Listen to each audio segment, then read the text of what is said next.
The following is a Just Green production brought to you by the Might Be News Network. Woo! Grab his dick and twist it! Oh my god, dude! What's up, everybody? Welcome back to Might Be Brews, Season 4, Episode 2, the podcast where we explore the people, places, and brews of the craft beer world. My name is John. With me, as always, Mr. Steve. How you doing, buddy? Let's go, Birds. Woo! Yes, let's go, Birds. The man behind the board, my brother Taylor. How you doing? What's up, everybody? How you doing tonight? What's going on? And our special guest, we've got Chris from Beer, Bourbon, and Games. Chris, how you doing? I'm doing well. How about you guys? Fantastic. Thank you for hanging out with us and joining us. Listen, guys, we've got some really exciting news. We've got a brand new website up. Make sure you check out mbnnetwork.com. It's never been easier to find your favorite podcast. We've got so much content up there. We've got playlists now. So when you go and find the Might Be Brews tab underneath that website, you'll be able to find a playlist with just our episodes. It'll be really easy to do. Can you fucking believe it, people? Shout out Mike and April. You guys did a fantastic job on the website. It looks so good. If you haven't seen it lately, go check it out, mbnnetwork.com. Also, shout out to Eunomia CBD, our sponsor. Use promo code MBN to get 20% off, free shipping, and a free gift. That's eunomiacbd.com. Check it out. We appreciate you guys. Woo! Let's get into it. I'm ready to crack a brewski. Let's go. Get it cracking. I already cracked mine while you guys were yapping there. Yeah, what's everybody drinking? What's going on? I got the lot start with you, Taylor. Oh, start with me. I got the Victory Kirsch Goose. I know that's not how you say it, but I say things weird because I don't care. But it's very good. It's made with real cherries. And I'm enjoying it very much. This is my first time having this beer, and oh, really? Yeah, easy drink it. Would absolutely be drinking this all the time. What ABV is that? That's a low one, isn't it? It's low, 4.7. Like 4.6. Okay. Yeah, 4.7. It's really good. It's very tasty. Big cherry flavor, which I like. So. It's good. I haven't had many cherry sours, so this is something that's very good to me. Did they stop making that for like a year? I feel like it was like super popular, or is it just because it's seasonal? I think they made it seasonal, and that's why it went away, and then the season has come back, but don't quote me on that. I haven't had it since the comeback. I mean, I loved that beer. It was so good. And, you know, everybody had it on tap, like every bar, every place you went to. And I mean, I guess that doesn't exist anymore. So that's part of the problem. But I just haven't been able to go back and get a Kirsch Goza yet. And I'm excited to try it again. I'm going to put it in my butt and twist it. That's how I feel about it. I think Kev likes it. Mr. Steve, what do you got? What are you sipping on? I've got the Lot P Pilsner from Neck of the Woods Brewing, courtesy of our boy Mike Fisher right there. Tasty little Pilsner from New Jersey, Pittman, New Jersey. That's what I was looking for. I don't know what Lot P is. Is Lot P one of the ones down at the stadium? I'm imagining. Is there a special? Is it a special lot? Is it just because it's a P for Pilsner? I want to know some info. Yeah. So that's a good question. Info. Yo, shout out to Fish real quick. Audio quality. Fish, I've been working real hard, okay? Thank you for noticing. And you're drinking out of a snifter. I mean, again, I cannot believe the progress that you've made as a craft beer enthusiast. You guys win. Enthusiast, ambassador. Dude, I walked in. Right? I walked into the beer distributor today. I was in there for 5 minutes. I was like, okay, this is what I want. This is what I'm getting. Okay, I'm a beer drinker now. I'm a beer guy now. I know. Just wait. I feel like the curse is when you're a craft beer guy and you go into a beer store nowadays and you're just like overwhelmed. It takes you forever. Yeah. There's so many options. There's so many things. What's new? Check. If I try to remember, but checking dates, things like that. I mean, there's just so much, and you don't want to miss something. You don't want to overlook that, that whale or whatever it might be. Like you take the time to consider and to evaluate and to look everything over, and it becomes a thing where like I'm easily in a beer store for 10, 15, 20 minutes sometimes. Yeah. I have another It's one too. absolutely I'll bring it out here in a little bit. I haven't tried that one either yet. So Chris, what are you sipping on?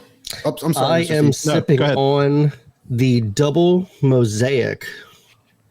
It is from Warwick Farms. They are very, very good. They're from Jameson, PA. This one is a Mosaic hop. It has pale. So it's a really heavy hitting double IPA, but it's really good. Right now they're not quite open to the public. They do pre-sales online, and you can go and pick it up from Wednesday through Saturday. And they did just start doing some like Oktoberfest stuff on the lawn just to get their name going. But their stuff is absolutely incredible. Who got us beer from there? Because I feel like I've had. Yeah, you did. We've did, had yeah. a few beers from them before, I think. yeah, I drove up. I think it was 3 different beers when I went up there, and everything I had was really good. Oh, it was awesome. Their process for putting in the orders and loading them up was very smooth. This was months ago. It was pretty heavy into pandemic time, and they loaded us up quick, and it was all really easy peasy to do the pickup. And the beers were really good. I really want to try and sample some more of their wares because I was impressed with what I had. Yeah, that's I've had probably about 9 or 10 from them so far, and they've all been good. I actually got a chance, and I messaged the head brewer. So I drove up like an hour and a half there and got to do a tour with them. And one of their big ones they just released was a peanut butter chocolate stout. I actually got to try it 3 weeks before it was bottled. We got it right out of the fermenter, and it was absolutely fantastic. I think it's like a 10.2%, and they use 300 pounds of real peanuts in there. So they have a warning that if you're allergic, stay away from it, and it's very good. Wow. Sounds good. Yeah, I'd like to get more from them. I'm excited to try them more often, for them to get their beer out there. So Fingers John, crossed. should we explain what we're actually going to do with this episode? Because we haven't done this type yet, have we? That's correct. You have not. So for the people out there, this is going to get confusing, because if you're listening to us on a podcast now, this is over because we're recording live. So what we are is we're on Facebook Live. So if you're watching on Facebook Live, you're live. Unless you're not live and you tune in tomorrow, then it's taped. Let me tell you guys if you're watching live, it's live, but it's still going to release on the podcast tomorrow in the future, which is when your present is if you're listening now on the podcast network. You should leave yourself a message for tomorrow when you listen to it. It's just a reminder. That's how I came up with that. Oh, that's so funny when you do that. The time-space continuum is It's trash. so hard to all right. wrap your mind around. So real quick, just to make this a little easier for people, what we're going to do here at Might Be Brews, hopefully every episode, but certainly as many episodes as we can.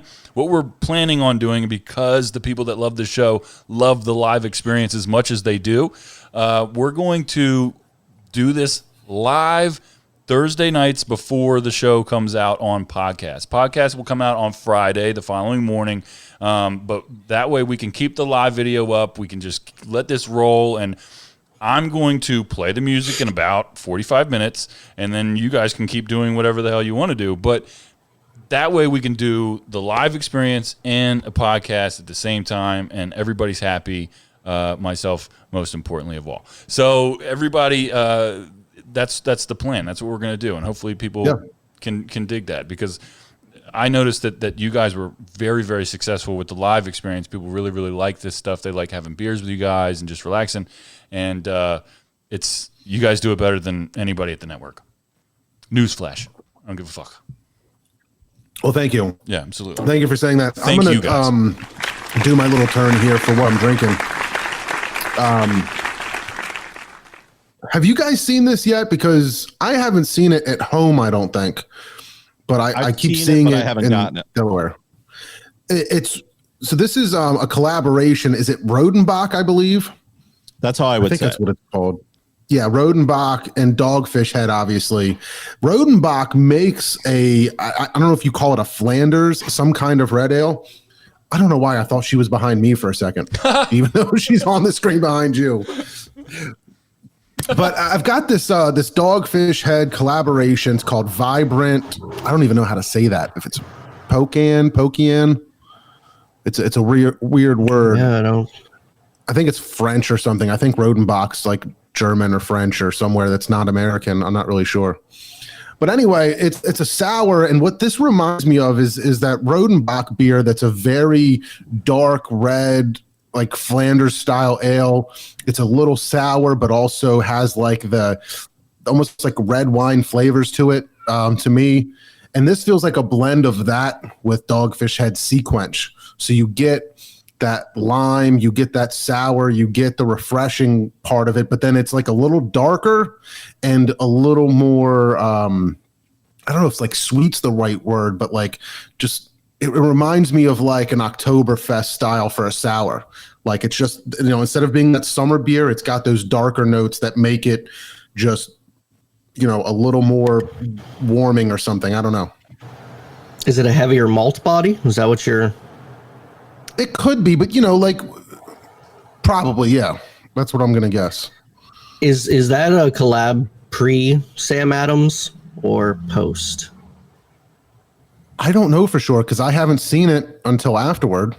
Okay. Yeah, I was gonna say I've post. never seen that one before.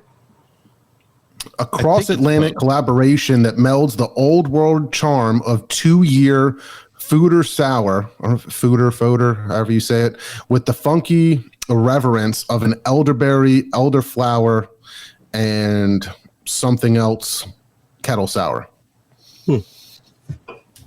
Do you like it? I don't know. I think it's delicious. And I love Sea Quench, and I've said that 100 times, and I drink it all summer. This is fantastic. Similar, like I said, to like the fall beers where you drink a lot of lagers and pilsners in the summer. It starts to get a little bit cooler. You can do your stouts and everything too, but getting those Oktoberfests and those dark lagers and those dunkels are fantastic styles for this time of season. And I feel like this is, turning that style over to like the fall season. Real quick. Last episode, you guys gave me 2 Oktoberfest beers, and I only had time to drink one on the show. I don't remember what the other one was called. Shit. I sent it to you guys. Yeah, I think which one was it? It was the low key in my top 10 favorite beers of all time. Was it the Paulander? Yeah, I think it was the Paulaner. Yeah, it was the Paulaner. No. Wait a minute. It was the Hofenbrau. Oh, yes. the Hofbrau? Yes. It was the Hofbrau. Low key, one of the smoothest beers I've ever drank in my entire life. Like, it was delicious. And I don't know if it's because I've been like so heavy into sours recently that it was like refreshing to taste beer again. You know what I mean? Yep. Like, it was just like, it was really good, really crisp, really refreshing, and super approachable. Beer flavored beer is making the comeback. Sometimes you just need that. It's the new beer. It's the new big thing.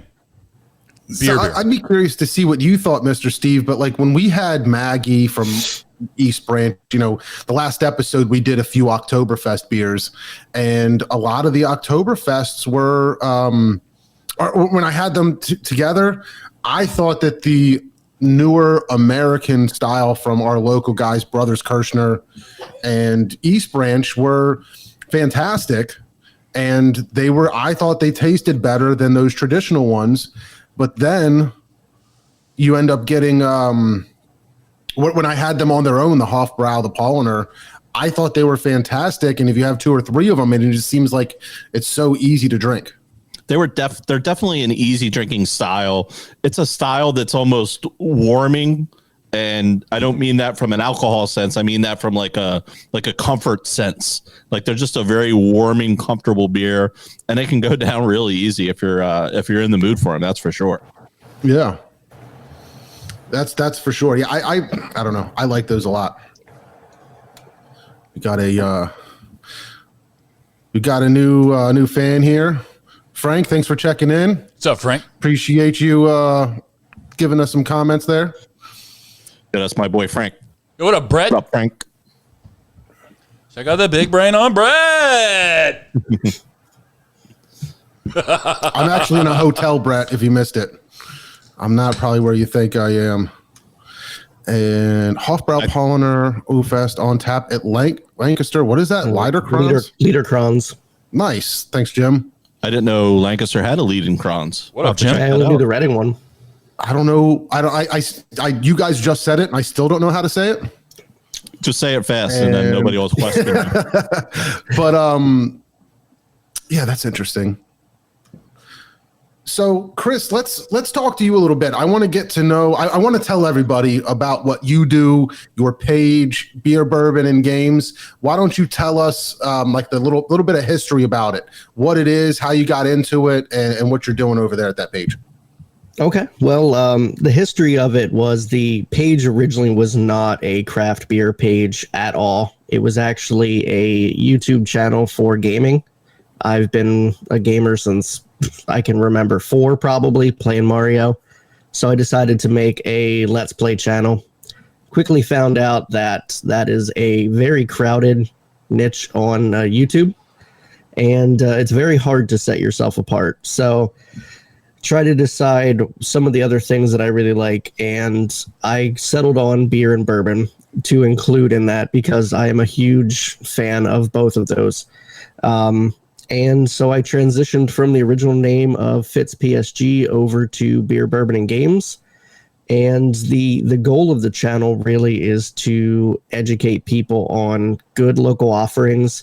I'm not going to limit it just to Pennsylvania beer. Obviously, there's stuff all over the world. But one of the big things I like to do is go to local breweries, support local, and try to get interviews out there with people and try to really know the brewers, kind of get their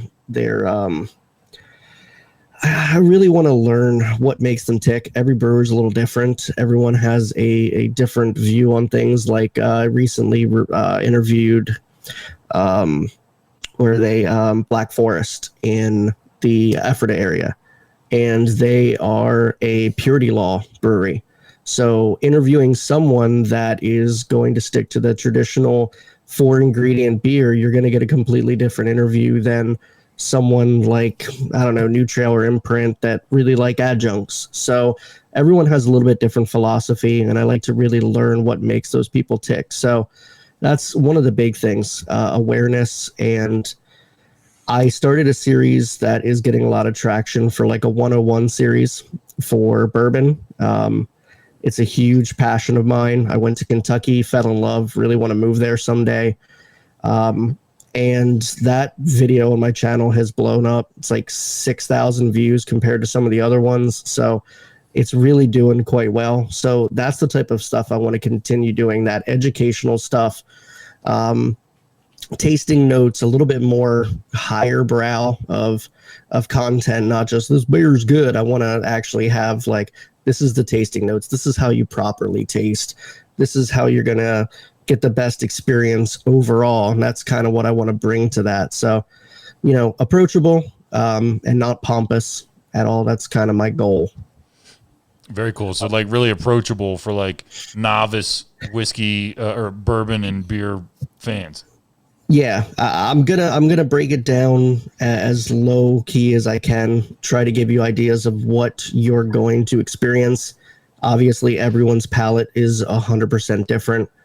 When I first started, my first beer ever was Guinness. I thought that was a horrible beer, but you slowly tend to appreciate things a little bit more as you grow up, and you'll learn things like pairing stuff will go a long way, or different ways that you can enjoy certain things. Like just an example with bourbon or whiskey, whichever you prefer. Overall, I drink everything neat. Some people will only drink it with water, but you can completely change the character just by adding a few drops of water into that whiskey. So kind of giving people that idea of how much character is in that, and it's not just a spirit that you go buy for $20. Right. Wow.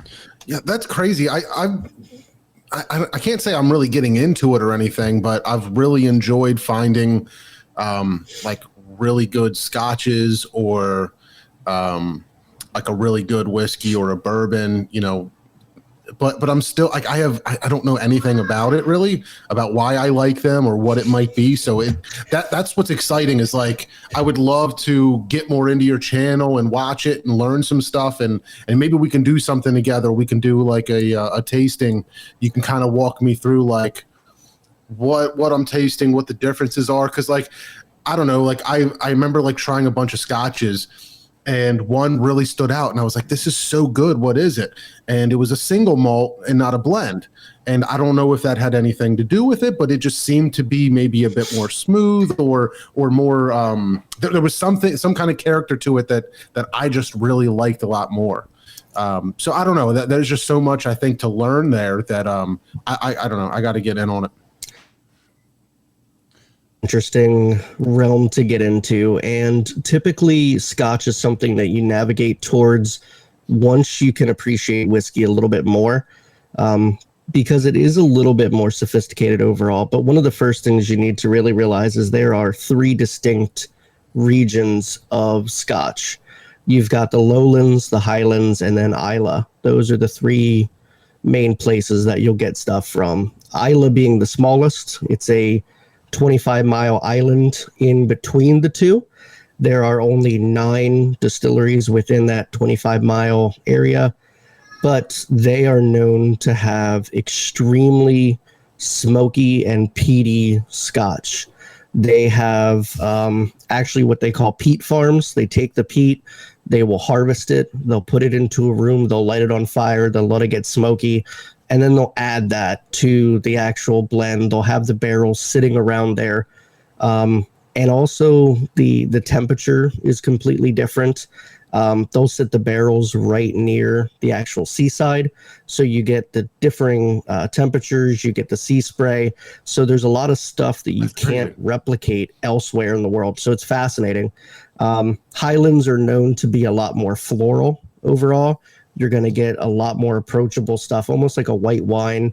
And then your lowlands is going to be more akin to like what you'd get from like a regular traditional whiskey, but the single malt's going to give it a stronger character overall than what you would get in America. Sure. Like when it comes to whiskey and stuff, I've been all about like just drinking old fashions, and I found that like, you know, like you said, when you're young, Jack and Cokes are fantastic. You know, and a red stag, you know, like a cherry Jim Beam or whatever it is great. And then, you know, I don't know if it happened because of like my palate evolving a little bit with craft beer, but like it seemed like those things were just undrinkable, and you start getting more bitter or more stronger flavors and drinking neat or just with a little ice or making something like an old fashioned and you know, get those actual bourbon or whiskey flavors out a lot more than, you know, a Jack and Coke or whatever. Mm-hmm, definitely. They do say that your palate changes every 7 years, so it would make sense. And then the more you drink certain things, you're going to get a little bit more used to them overall. Like I had a heavy phase where all I drank was red wine. So my mouth was burnt out with like those dry oak tannins and stuff like that. So you'll definitely come in waves like that. So that makes sense. Yeah. Check out this message from Fish here. He said he tried bourbon once, didn't like it. What can I do to maybe have a better bourbon experience? Better bourbon experience. Better bourbon experience. Well, my first question to you, Mike, is what bourbon did you try? That's going to be a big thing. If you started out with like a $15 handle, it's definitely not going to be the same as, you know, I have some stuff over in there that's like $68 for a $350. So I'll speak for Fish. He doesn't remember. I have an idea for Fish to have a better bourbon experience. Grab his dick and twist it! That always works for me. I think that was recorded after a few glasses of bourbon. Probably. Grab his dick and twist it! So Oh my God, what about Van Winkle?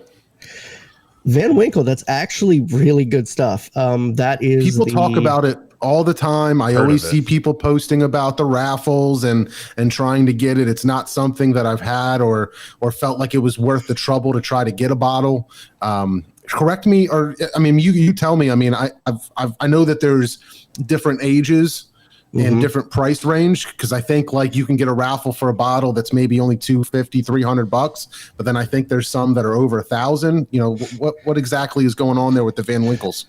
There are. It's a lot of hype marketing. Honestly, they limit the amount of bottles to what you can get. Since he said Winkle 12, that's going to be unless he actually had Pappy Van Winkle and not Rip Van Winkle, because there are two different versions. The Rip Van Winkle is the lower end version. The Pappy Van Winkle is the higher end one that you're referring to. The 23-year-old is honestly only supposed to be about $223 a bottle, but unfortunately, because there aren't many bottles, people typically sell it for $2,000 to $5,000 a piece. Holy cow! So, the thing that I find really interesting about the Pappy Van Winkle, but people aren't going to necessarily like it. Higher price doesn't obviously equate better quality, but Sure. The highest version is a 23-year, and that age is not something that typically you are going to try in most bourbons. Most bourbons are 4 to 8 years old. That's kind of the standard. You'll get some more that are 10 to 12, but once you get over that 12 to 15 year, the notes change considerably. There's a lot more wood notes. There's a lot more leather, dried berries, dark fruit. There's a lot of stuff that most palates aren't going to be used to. So if all of a sudden you go from drinking your $20 Jack and Coke or Jack, whatever you have, your Eagle Rare, and then you go have a $200 pour of a 23-year-old whiskey, it's gonna throw you off. You're not gonna enjoy it at all. My brother-in-law actually tried it at a place. He lives in Virginia. He tried a 2-ounce pour. It was $223 for that. He said it was mediocre at best. Yeah, just not really worth it at all. For the people who don't know, what's the difference between Scotch and whiskey? So whiskey is the overarching name for everything. That is just whiskey. Scotch is only made in Scotland. Bourbon is only made in America with some constraints. Canadian whiskey, obviously Canada. Irish whiskey, Ireland. So Scotch is only going to be produced in Scotland. Okay, very, very interesting stuff. Chris, I'm one of those guys that would need the Bourbon 101 base level. Same. So say I want to start getting into bourbon.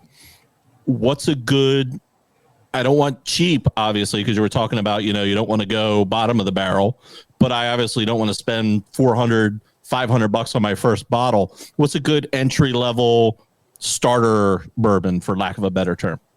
Luckily, there are a lot of bourbons that are actually really good in that middle of the road pack that people can easily get, and people overlook them because it's not that high flashy name that they know. So I would honestly recommend that if you can get it, one of my favorite is Buffalo Trace. Anything that Buffalo Trace makes is a great product. So Buffalo Trace, Eagle Rare, Stag, unfortunately, is a little bit higher. And then it really kind of depends, though, like on your palate. So some people like spicier stuff than others. So if you do like a little bit more burn, I would recommend a regular like Wild Turkey 101. They use a little bit higher rye content, so it is a little bit spicier. It has a little bit more kick than what you would be used to. The other one I'd really recommend is just a bottle of Knob Creek. It's like $42 for a bottle. Really good stuff. That's good stuff. If you don't like it, it does blend very well as well. And then a highly underrated one would be Bullet. Bullet's really inexpensive and really good. And since John said that he likes old-fashioned, just a quick tip, the original old-fashioned recipe is actually made with rye whiskey and not bourbon. So if you really want to get the best experience for your old-fashioned, Bullet's rye is absolutely fantastic. It's one of the best I've had overall for an old fashioned. It's like $26 for a bottle. It's not bad at all. I want to say the whiskey that I had in my thing for the longest time was High West Double Rye.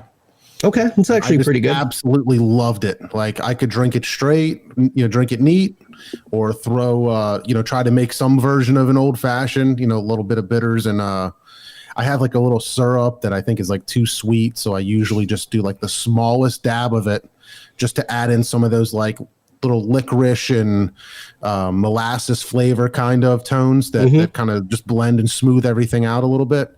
But man, I just loved that bottle. I kind of started to feel like, I had gotten a bottle from when Southern Tier was doing their thing and selling their bottles up here with Victory. I went and got a rye whiskey bottle from them too that I liked. It was nowhere near as good as High West. I mean, you could just tell that. I mean, for my novice palate when it comes to that stuff was like a very, just not as well balanced or not as well, or maybe a little thinner on my palate or something like that. But I mean that High West was just so good for my taste at least. I think it's definitely a really good entryway. It's one of those ones that some of those ones that I have that I don't necessarily want to take to a large group setting, but High West isn't one of those like super high profile, but it's approachable to everyone, which is good. It's like that middle of the road, like super enjoyable beer that that you can just take and everyone's going to drink it and not complain about it. So High West is definitely good. I think there's another version. It's like Bird Dog. That's another one that's very similar to High West. That's kind of like that $30 range that a lot of people will take for that type of stuff. My wife and I were big Jameson people. We like when we're drinking whiskey. It's usually Irish whiskey, and it's usually of the Jameson variety. And that's just like our immediate go-to. Some Jameson, some ice, a splash of ginger ale, and it's just like the perfect cocktail for us. Like a little splash of lime too if we're feeling very, very fancy. But like, if you're feeling froggy, you drinking with your pinky out over there? A little bit, yeah, absolutely. That was actually like our signature drink at our wedding was Jameson and gingers. Like it's just like it's been a go-to drink of mine for many, many years. Like I was really into bourbon and stuff for a little while, and I tried a lot of different things, and I didn't get into like the educational aspect of it like you were talking about, but just like trying different things and fish Jameson Black Barrel, that's the shit right there. Yeah. I landed on Jameson and Bushmills and stuff, and I was just like, all right, Jameson is really like hitting the spot for me, and that's just been my go-to for quite a while. Real quick, Jim, this is a radio that plays CDs, the radio and records. Currently listening to Run the Jewels 4. So yeah, it's pretty cool. A record player that looks like we got a little message from Beer Island. I forgot about Beer Island. What up, Beer Island? What up, Beer Island, Jim? What's going on? Yeah, he was asking me about my radio. Yeah, it's a cool little radio thing. It's my wife's actually. I commandeer it. He's got a Bowmore? Bowmore. Yeah, Bowmore? It's just a certain brand of it. Good stuff. Harder to find around here. Oh yeah.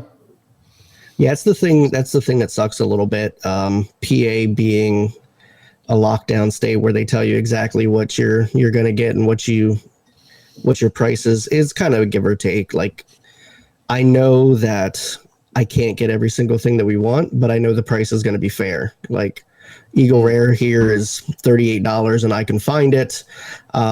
There's a friend of mine who lives in Washington, and that same bottle over there is like $78. So, oh, wow. It's regulated here, so I'll take that. Chris, I've noticed a lot of beer people are also bourbon people. Why do you think that marriage happens? I don't see a lot of similarities. Why do you think? Have you noticed the same thing? I guess I should ask first. And why do you think that is? That's an interesting question and a correlation, and I think it might have to do with the infatuation right now of barrel aging. There's so many barrel aged stouts, bourbon barrel aged this, like, you can't reuse a barrel. That's one of the rules of bourbon. So a lot of beer companies will buy them. And it was fun when I was in Kentucky. Buffalo Trace is like, oh, you ever hear this brand called Trogs? They buy a lot of our stuff.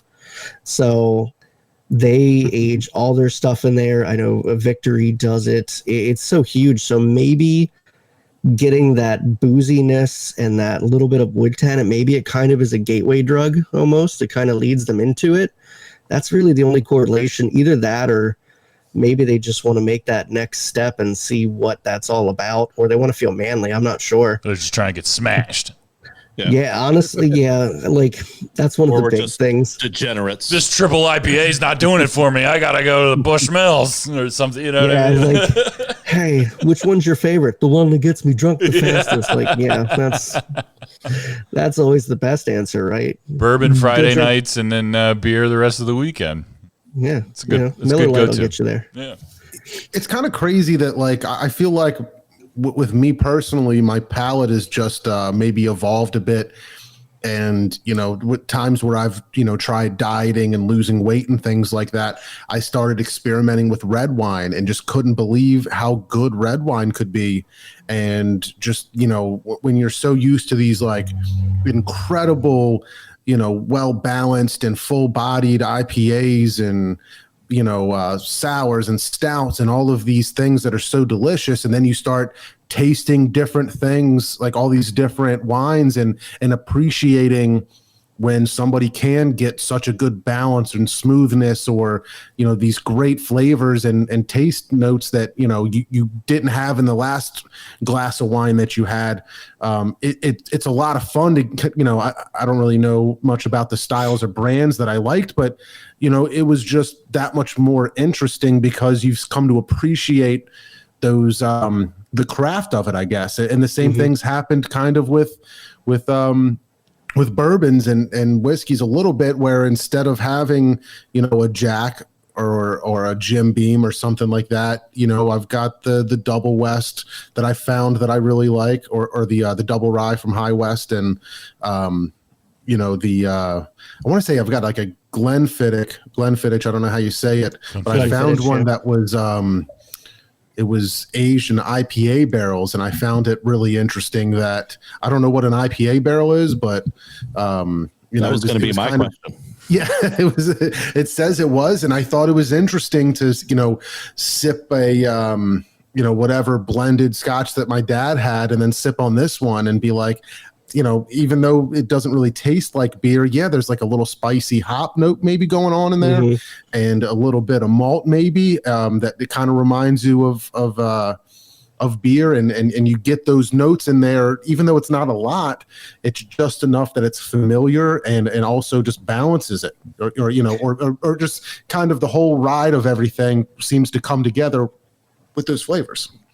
I'd say one of the biggest companies doing that right now is Jameson, because they've got the black barrel, the black one that he was talking about. They've also got the IPA aged, and they do have the stout age as well, the cask stuff, and then like Cooper's Crow is fantastic. So Jameson's super consistent. The only thing that you've got to watch out with some of that stuff is sometimes it can be marketing. They could simply take a barrel, throw some hops in it, throw the whiskey in there for 5 minutes, take it back out and call it hop age. So some of that stuff is a little bit of marketing terms. There are some, they use it all over the place, just like beer, where you've kind of got to set yourself apart. They try the same thing in the bourbon whiskey world. So Jameson, I feel, is doing it really well. Of course. Yeah, Jameson, I think, was at last year's like GABF. Were they? Yeah, That's like cool. I'm pretty sure I saw that they had a whole big section booth set up where they had all their Caskmate stuff. I didn't like that. I never liked that microphone anyway. But, you know, the Taylor's losing it. But yeah, You karate chop completely the unique fuck setup. out of that thing. What are we doing, like Hawk Smash over here? Johnny Like bear Karate. glide that shit. Oh, the that's Johnny Karate hour. That's the live experience, people. Go out there, go find this video so you can watch what just happened. 43 minutes and 23 seconds into it. Oh, that was Very awesome. professional. But yeah, I thought it was interesting too when I saw that Jameson was actually, at GABF, and I mean, I've seen stuff with Jameson was doing stuff with Sly Fox, I think. Was that them? I think. But yeah, it's just they've teamed up with so many breweries around the country to do these cask mates or to do something reverse where there's where they're brewing a Jameson barrel beer or something like that. But I think it was a smart move. I really don't know if I ever had a chance to talk about it on the show or do anything about it. We should go back and look into it. But I was really impressed with the way that they were not only the way they were marketing everything. They're on the low level with craft brewers and local brewers, but then also doing the giant Jameson stuff with beer flavors and stout and flavors and things like that mixed in. So I don't know. I think they were doing a pretty good job. It's a huge untapped market. There's so many John people Young drinking said- craft beer right now. Yes. If you can get a couple of people with a Jameson label on there, you might get them to grab a bottle. So why not? Right. It's a Cross really branding is interesting- huge. Yes, for sure. For sure. Shout out to John Young. I love your profile pic, dude. I love it. Love it. Yeah, John Young's a good guy. I actually I say that like I know him really well, but I just love everything that he posts, and he I don't want to mention any names, but I know he works for the same corporation that my wife does and a couple other people, so I feel like there's a bond there also. It's one of those political it's lawn cool signs. stuff. It's one of those political lawn signs that says Wu-Tang is forever, and it's the Yep. absolute truth. Real quick, I am on to my second beer. This is Duclaw Brewing Company from Baltimore, Maryland. My Key Lime Pie. 7.1. You like it? I do. Wow. It says, relax in the sunshine and enjoy this crisp hopped sour with key lime, graham cracker, and coconut with lactose. It's really Nice. good. It's like a artisan sea quench. Taylor, you got to look for this one, and I'd be really curious to see what you think. We've had Burley Oak on the show a few times, but Sorry Chickie was a mind blower for me. I think I hadn't had a whole ton of sours, and I had this sour, and it blew me away. And it's dry hopped, which I think is a big difference, but it's so effing good that it just like it almost was just like you could tell when you were drinking it. Like, to me at least, I was like, this is a perfectly executed beer. Yep. It's so good. It's so well done. You don't want to stop drinking it. And we couldn't get it for the longest time, and then I think they started sending it up to PA a little bit, and I've been spending a little bit of time at Delaware here and there, so it's a lot closer to Ocean City, or where are they at, Berlin, Maryland, which is pretty close by, so their stuff is in all the stores down here. But I got to bring some home for you so you can try it, because you're getting into sour so much. A dry hop sour, I'd be really curious to see what you would say. Yeah, I'd be interested in that, because I'm it's funny. I was in the beer distributor, and there were a couple stouts that caught my eye. It's going to be that time. That time. So like, I'm almost out of sour time. So if you have some of that, I'll try it. But soon, yeah, for sure. It'll be too late, because I'm distinguished. I'm a distinguished beer drinker now. Since you like sour, go ahead. No, you go ahead. I was going to say, since you like sour, have you ever had anything from Rotunda? Probably not. Okay. You did at the Kennet Brew Fest. Okay, that's why I said probably, because there was a big mix there. Remember that they make fantastic. Yeah, I had some really good sours there that day, and that was honestly. Remember that peach one? The peach. That was them. That was them. That's them. Okay. Yeah. I do remember. They have a snow cone series right now that's absolutely incredible. Like, they have a plum sour, Swedish fish sour. There's a lot of really interesting stuff coming out of them. Besides them, also Evergreen. They have the Sorbetto series, which each one is a different number. And each one's a different sour. I think the most recent one is like blackberries, marshmallow, and something else. It sounds fantastic. Yeah, Rotunda's fantastic. I think they actually didn't they win like best in show or best beer, whatever you want to call it. Yeah, crowd favorite. Love you, Fish. Yeah, something like that at the Kennett Brew Fest or Winterfest, one of those. Fish said, so proud of Taylor's craft beer progression. You guys have done a great job. oh, man. Oh, Mr. Steve. It brings a tear to my eye, Fish, quite frankly. Right? But yeah, sorry, Chicky, man. I got real excited to see it, and I had one, and I just cracked one, and I'm sipping on it after that other sour, and that hop just kind of completely caught me off guard, even though I knew it's in there. Drinking it after something like that sour, going into this one, I mean, it hit me hard, and it's standing out so much. I'm just like, man, this thing is fantastic. Can't wait for you to try it. So speaking of Burley Oak, I'm drinking a Brewery 424 from out in Holland, Michigan, called Hazy Fields German Hazy IPA. So to bring that back to Burley Oak, when I was in Maryland, I got some of the Mountain Dew Dream from Burley Oak. Sent it out to our boy. I sent it out to our boy DeLapp in Michigan, and he sent me back some Michigan goodies. So shout out to DeLapp. This is from him out there, and hope he enjoyed the Mountain Dew Dream. That was an insane beer. That was shout really out to crazy. that, man. Great dude. That was really crazy. The Mountain Dew, the blue one that you shared with me? It was way better than it should have been. Yeah, it was way better. I think you It was had really good. Yeah, it was really he had good. some of that.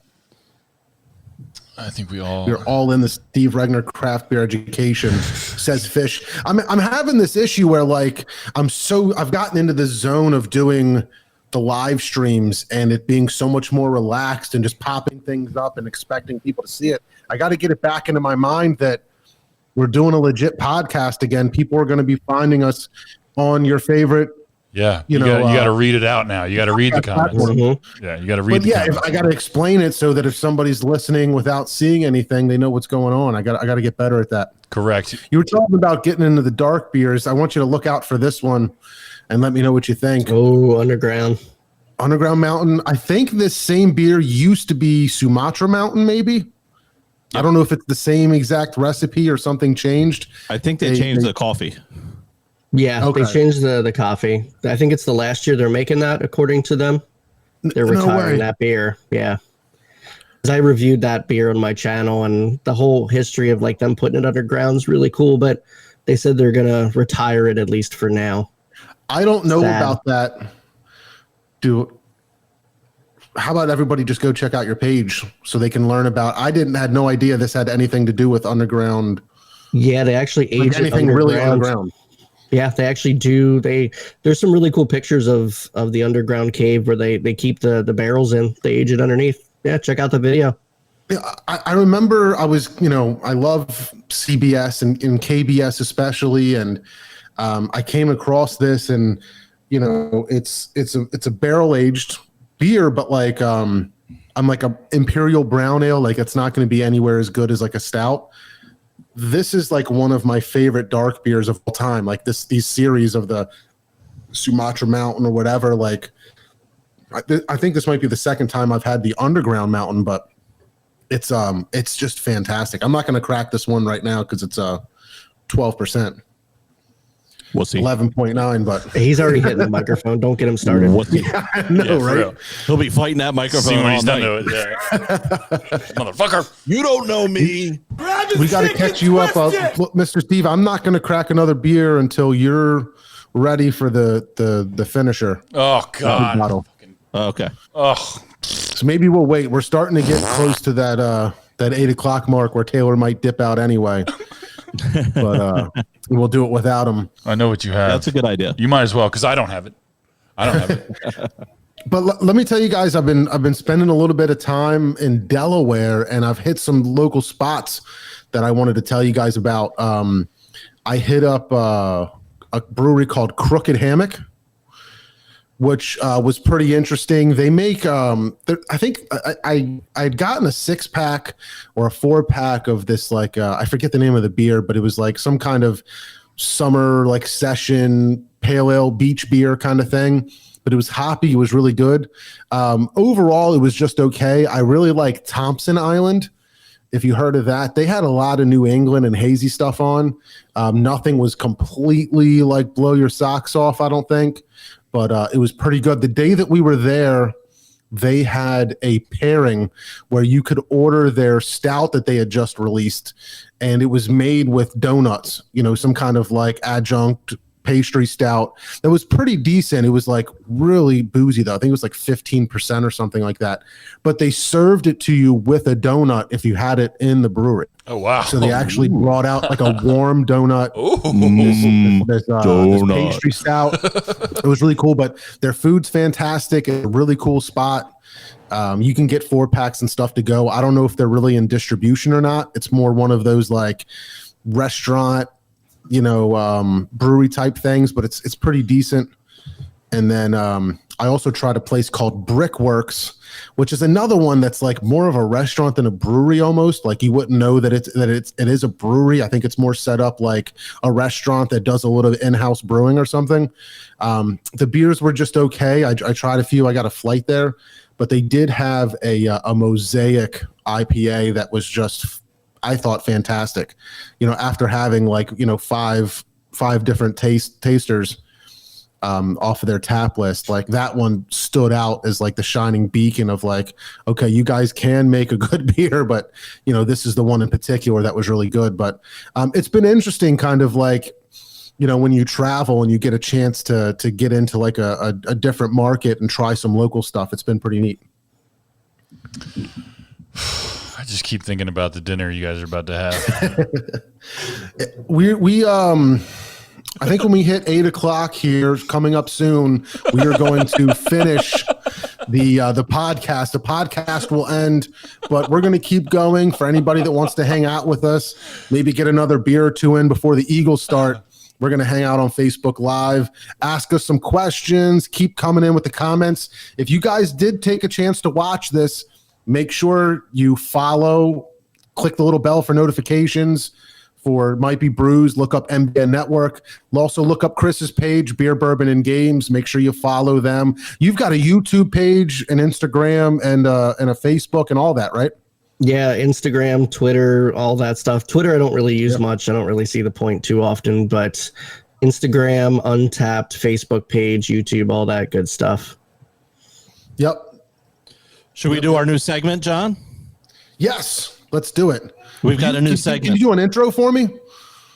Toast of the week, toast of the week. Everybody come around for the toast of the week. Well, yeah, explain your idea, because I really liked it.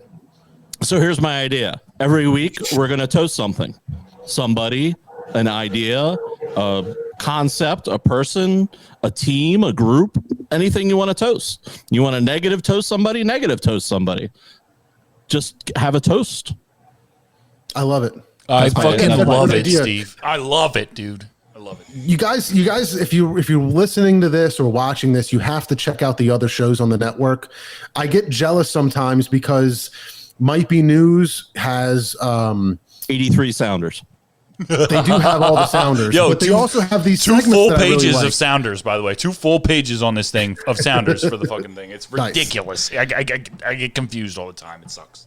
Yeah, you play the same ones. You've got what's the point? You've got what's the point? You've got late review. Mm-hmm. Like some days I feel like I want to steal those from you. You've got these segments that all the shows do. You've got Goat of the Week on Might Be Sports. So check out the other shows. They're all fantastic, I promise you. But I'm happy that we're going to have a good segment like that we can. It's going to be a lot of work, but I'm going to have to. We can come up with something cool sounder. We can come up with something for the sounder. Yeah. That's no doubt. I'm just saying, like, I'm not looking forward to, like, I'm going to be like Kinderman, I feel like, and not show up with anything. Like, this is coming for 2 weeks, and then I'm going to have to try to think of something in, like, the last half hour before the show starts. I want to toast Chick-fil-A that I had for dinner tonight. Put it in my butt and twist exactly it. What he does. He's like, I got an oil change, and it was like $15. He's gonna like quit the network. That's my I swear to story. God, he's gonna quit. He is. He's just gonna quit because he hasn't been on a podcast in like 2 weeks, and he's not gonna be on news next week either because it's already been recorded. Shout out to In Cold Storage on Might Be News. next week. You heard it here first. Yeah, you heard it here first. It's awesome. I can't wait. Hi, Heather. It's an Thanks awesome for checking episode. in. It's an awesome episode, so make sure you check it out. And So, also Chris, sign up for our I know you Patreon had- page. Go ahead. You had no idea of this segment. Do you have anybody you'd like to give a toast of the week to? Did you say me? Sorry, I was Yeah. I was reading the comments on there. Toast of the week. I'm gonna give a toast out to all of the local breweries that are continuing to put out incredible beer. They are doing everything they can to survive and adapt in these absolutely ridiculous times right now. So my hats are off to you. Some people are putting out brand new stuff, slinging out all those good beers. So cheers to these places. Keep supporting them. Hopefully we can keep them open. It's a big one for me. I'm doing as much as I can. I hope everyone else will as well. Cheers. I like that. Cheers. We've definitely been impressed with how everybody is turned their production into cans to get it into the hands of the people. Contactless pickup. Everything they've done has been super. The amount of people that weren't shipping before that are now shipping, the increased cleanliness, like everything is top notch. They And weren't doing distribution. Now they are. I mean, it's Now now be they- tough for everybody. It's, you're used to having kegs going out the door to restaurants and the in tap room stuff happening. And it's crazy how, everybody's just adapted. You're right. So that's a very good call. it's crazy. My wife enjoyed it. Like, she's like, when we go somewhere, I know you're just going to pick up beer and you're coming home because you can't really sit in the bar. I mean, now you can a little bit, but she was enjoying it. It's like, I don't want to sit there for 2 hours while you drink beer. I'm like, Right. but hey, there's a lot of companies like Poor Man's. They survived with the amount of distribution they were doing to restaurants and stuff like that. So I'm glad that they managed to pull through in a different manner. Cool. Taylor, who you got for a toast of the week? It's going to probably sound corny, but straight up, I'm toasting to my wife, Jackie. Without her, none of this podcast shit would be possible for real. I'm like, Jackie, everybody sounds like shit on remote. We need to go spend like a few $100s on getting everybody mics and shit. Let's just do it. And she's like, okay, let's do it. That was just the most recent thing. But for real, for everything that we've ever done in the podcast network, things getting better, the money that we've had to spend, the time that we've had to invest, the time that I've had to invest, she is supportive and encouraging, and it's just a great thing. Plus, she's also co-host Jackie now. She's doing a great job with me every Friday when we record news/Relatable Radio. Also, shout out to the ladies of Relatable Radio this week. It was a great episode. Cheers to Jackie. You are the best. And Cheers. speaking of money to buy stuff, check out our Patreon page, $5 a month. Please do. Go to patreon.com/MBN Network. Sign up. It's $5 a month. You get an exclusive episode. This week, I went out to international waters and had a pirate radio. That's what I did. Wait a second. Wait, I thought that was DJ Dumbfucks. Well, I was with DJ Dumbfuck. I was with him, and we did it. You were with him. Yeah, Okay. I met him in college. So it was like this thing that we did, and like he was like DJ Dumbfucks, and I was like, all right, let's go out to international waters. I've always wanted to do a pirate radio show, and that's what we did in international waters. I got a question for the people that are live. Who remembers the movie Pump Up the Volume? Because I mentioned it in our chat, and I got blank faces. Crickets. Through the phone. Nobody remembers the movie Christian Slater, Pump Up the Volume, internet radio show. Like, nobody remembers this. So Now that you people said in the Christian chat- Slater, I will look it up as soon as I'm done here. I remember the box to it. That's about it. I remember the movie Pirate Radio, which was very good as well. But I do like that movie. I've just always wanted to play music and talk shit over it, and that's what I did for Patreon this week, even though it's illegal. So holler at your boy. Go to can talk about- patreon.com/MBN Network and do it. John, What's the other one with Weird Al? UFH? UFC. No, that's the No, fighting. that's That's the what he's fighting. doing to the microphone. Yeah. No, it was a UHF. UHF, that's a good one. And what's the other one where the three guys kidnapped the radio station? Brendan Fraser. Oh yeah. what is it? Airheads. Airheads. Yeah. Beavis and Butthead call into Thank that. you. Thank you. Yes, I was like, fuck. John, who are you toasting this week? I am going to toast. I don't want to talk about it because nobody wants to hear or see me cry on the show. But if anybody that's not a friend of mine saw that my dog passed away this past week, it was really hard. Lucy, the goose, everybody that's a friend or that knows her. I'll tell you, man, I had no idea, never in a million years would I think that it would be as hard as it was. It completely took me off guard, but shout out to Brett also, because believe it or not, Brett and Laura, fans of the show, they've been on. They lost Lula also right before Lucy too, so it was a pretty shitty week. But terrible. Terrible. Yeah, toast to the dogs. Everybody's dogs. Man. Everybody's here dogs. And gone. Yep. Yeah, man. Fuck the cats for real. Man's best friend. It's crazy. I know. I like her so much better than the kids. Oh my god! I said the cats. John, I said the cats, not the kids. You said the kids. I said cats. Well, that's what I heard. Truth be told, John, that's one of the reasons why I came up with this. That was my initial thought of what can we do, really in my own little way. What could we do? So that was going to be my toast. Except I had another bad toast, I guess you could say. We talked about my friend Adam on the podcast before that we were raising some money for, and he lost his battle with leukemia this past weekend. I taught Adam in a couple different groups. One of the most positive guys I've ever been around, and he leaves behind a great family. And he fought a tough fight, and that leukemia, cancer sucks, man. But I just wanted to raise a glass to my boy Adam, and my thoughts are out with his family. Yeah. Yep. Same. And toast, man. Wow, that's a great segment. That's a great segment, this is a great Steve. segment. It Holy gets heavy shit. quick though. We got to turn this around.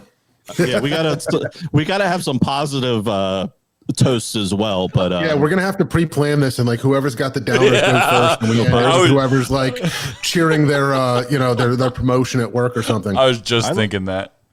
I like Chris's idea. We should just go totally embrace it. Play the Sarah McLachlan music. Oh, dude. And every podcast is as low as we can go. For only $5, you can support us on Patreon. Exactly. That'd be so We're a funny. struggling news network. Taylor is going to toast to his dinner. Yeah. Thanks, guys. Hey, tune in next time. It might be Brews when I drink a whole dinner by myself, while John and Steve drink some bullshit beers. Shout out Rob. Rob's a good dude. I know. He was good friends with Adam, right? He was his former brother-in-law. Gotcha. Yeah. They were tight. Rob's a good dude. I saw him posting about it too. It was definitely hard news to hear about Adam. He was a fan of the show. That's how I got to meet him. Man. I mean, obviously through you, but he liked the podcast, and I was able to go to a couple of those events that he had, and it's definitely difficult news, but man. Evan, on signing up for Patreon, do I pay? No, it's the whole thing. It's the whole thing, bro. It supports everybody, and you get the free. Yeah, when you sign up for the $5, you get the entire network, the whole network, and you get the exclusive episodes. I'm gonna do more than one a week right now. That's what we're doing, just because it's easy. But we're gonna do more, and I'm also working on some other things for Patreon. So stay tuned to that. I'm trying to increase the appeal to Patreon. We give out free gifts. We do monthly giveaways and stuff. We haven't done it in a while because we haven't been doing podcasts in a while. So it kind of goes hand in hand with when we're doing stuff, because I don't charge people when we're not doing podcasts. For example, nobody's been charged on Patreon basically since the pandemic started. So, that's what we're doing. But November how do we 1st, link to your OnlyFans account? my OnlyFans account, I will send you a private link for that. It's a banger, dude. It's a banger. I go real hard on my OnlyFans. I really do. I'm an actual sex worker. It's really crazy now. That's what I've been doing while I've been off of podcasting. I'm like, well, I have to make up for Patreon somehow. So lots of people have seen my dick. Speaking of uncomfortable. Speaking of ending the show. On that note. Let's wrap it up. There's the music. Guys, whoa. listen, if you took the time to watch us on Facebook, watch us on YouTube, stream us on your favorite podcast platform, we appreciate you. Thank you so much. Please share it. Please do whatever you can to help us out. Look, check out the website. Make sure you follow Chris and Beer, Bourbon, and Games as well. Look them up, Facebook, Instagram, YouTube as well. Taylor, what are you laughing about? My OnlyFans. You You actually have to pay people to tune into that, I hear. I do, actually. It's reverse OnlyFans. Yeah, it's only me. We should do that. We should start a new app, reverse OnlyFans. Yeah, right, where I pay you something like guys to that. listen to our fucking podcast. God damn it. You pay pay me to put my- pics. I'm on there as like a potential fan, and then you can pay me, and I have to listen to you. You pay me to put my pants back on. Yo, great show this week, everybody. See you guys next week. Thank you guys so much. Chris, I appreciate you. We'll see you guys next time.